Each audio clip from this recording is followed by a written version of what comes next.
Dear old friends and students and everyone, आप सभी का फिर से हमारे सिकोपीडिया चैनल में स्वागत है। Welcome to again. और आज जो हम इस लेक्चर में पढ़ेंगे वो बिल्कुल बेसिक्स पढ़ेंगे और ये जनरल साइंस के कुछ इंपॉर्टेंट क्वेश्चंस हैं जो बेसिकली हर एग्जाम में और हर बोर्ड एग्जाम में या गवर्नमेंट एग्जाम में हमके ये क्वेश्चंस आते हैं। तो 9 से लेकर 12th के लिए बड़ा ही इंपॉर्टेंट ये लेक्चर होने वाला है। आप इस पूरी वीडियो को देखिएगा और समझिएगा, इस क्वेश्चंस को नोट करने की कोशिश करिएगा। तो देखिए स्क्रीन पे हम इसको दिखाएंगे और इसको डिस्कस करेंगे और आप इसको याद करने की कोशिश करना। Let's see on the board. जैसे कि आप स्क्रीन पे देख रहे हो, यहाँ पिक्चर्स के साथ साथ आपको ये हम बता रहे हैं कि बच्चों में कुल कितनी हड्डियां होती है। तो सबसे पहले आप ध्यान से समझिए, बच्चों में कुल कितनी हड्डियां होती है? 300 हड्डियां होती है।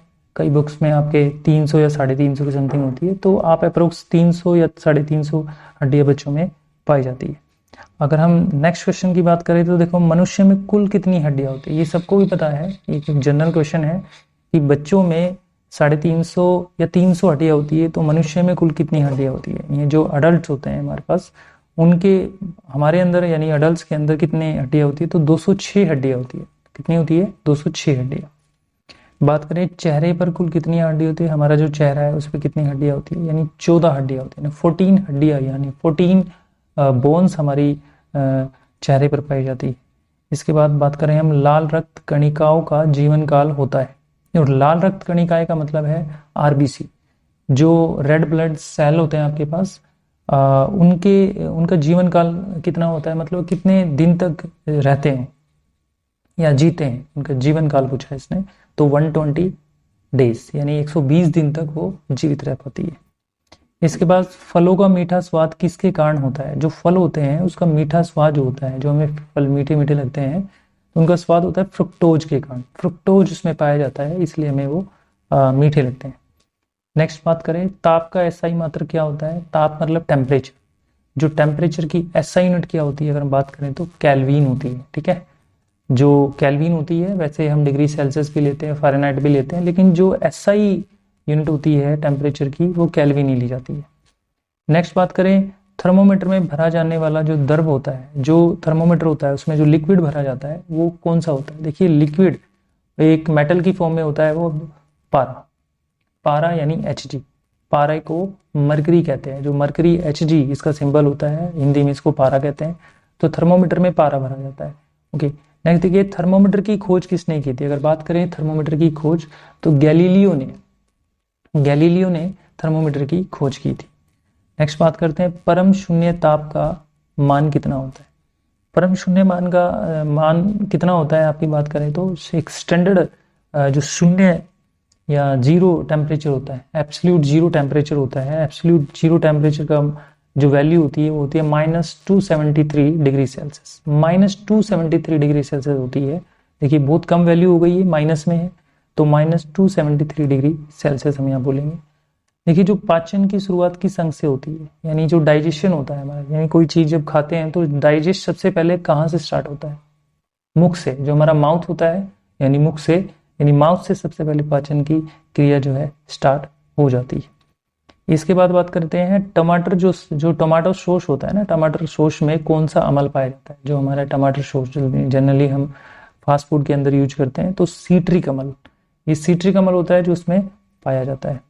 नेक्स्ट, द्रव अवस्था में पाई जाने वाली धातु यानी लिक्विड स्टेट में कौन सी धातु पाई जाता है? अभी जस्ट बोला थर्मोमीटर में एक मरकरी धातु यूज की जाती है, तो मरकरी एक ऐसी धातु होती है जो लिक्विड स्टेट में होती है। तो पारा, जिसे मरकरी भी कहते हैं, Hg इसका सिंबल होता है।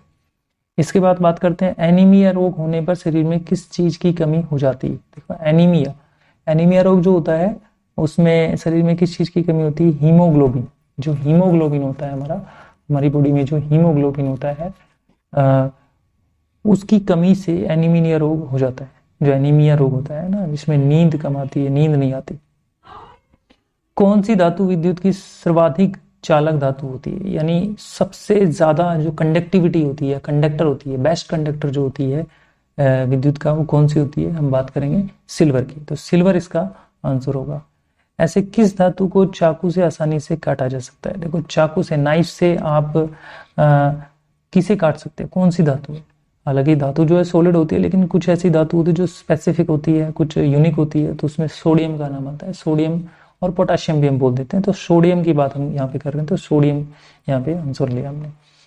देखिए, भूकंप की तीव्रता मापने का मापन क्या है? जब भूकंप आ रहा होता है तो ये कैसे पता लगता है कि जो भूकंप है कि इतनी तेज या कम आ रहा है ना, ज़्यादा भूकंप आया या कम भूकंप आया है, कैसे कैसे पता लगता है? तो ध्यान रहे, उसके लिए हमारे पास एक रिएक्टर स्केल होता है, एक इंस्ट्रूमेंट है जिससे भूकंप का पता लगाया जा सकता है कि कितनी ज़्यादा या कम आया। इसके बाद सीटी स्कैन करने में किन किरणों का प्रयोग किया जाता है? देखो, जो सीटी स्कैन करते हैं, जनरली आप पिक्चर्स में देख रहे हो, जो सीटी स्कैन करते हैं तो उसमें किस किरणों का या किस रेज का इस्तेमाल करते हैं? तो देखिए, एक्स रेज का, एक्स रे जो होती है उसका इस्तेमाल किया जाता है। भूकंप के समय कौन सी गैस निकलती है? जब भूकंप आता है तो हमारी पृथ्वी से गैस निकलती है, तो उस गैस का नाम होता है रेडोन गैस। क्या होता है? Radon gas. इसके बाद लोहे में जंग लगने से क्या होता है? देखिए, जब लोहे के अंदर जंग लगता है उससे क्या होता है? ऑक्सीकरण होता है ना। और ऑक्सीकरण होता है यानी एक ऑक्सीडेशन हो गया, ऑक्सीकरण बोल सकते हैं। लोहे पे जंग लगता है तो उसमें क्या होता है? ऑक्सीकरण होता है। मानव शरीर में सबसे ज्यादा कौन सी प्रोटीन होती है? हमारे जो मानव शरीर में सबसे ज्यादा जो प्रोटीन्स होती हैं वो कौन सी होती है? अगर बात करें तो कोलेजन, जो कोलेजन प्रोटीन है वो हमारी बॉडी में सबसे ज्यादा पाई जाती है। मानव शरीर में सबसे कम पाए जाने वाला तत्व, देखिए हमारे शरीर में एक ऐसा एलिमेंट जो सबसे कम पाया जाता है वो हमारा होता है मैग्नीज। ध्यान रहे, मैग्नीज हमारी बॉडी में सबसे कम पाया जाता है, मैग्नीज। ओके, इसके बाद मानव शरीर में सबसे ज्यादा पाए जाने वाला तत्व, सबसे ज्यादा, अभी सबसे कम की बात की, अब सबसे ज्यादा कौन सा होता है? तो देखिए, ऑक्सीजन एलिमेंट जो होता है सबसे ज्यादा हमारी बॉडी में पाया जाता है। तो आज के लिए इतना ही। इन सभी को रिपीट करके ध्यान से सुनिएगा, समझिएगा, क्योंकि एग्जाम हमारे किसी भी तरह के इनमें कहीं ना कहीं क्वेश्चंस आने के चांसेस 100% होते हैं। Thank you very much.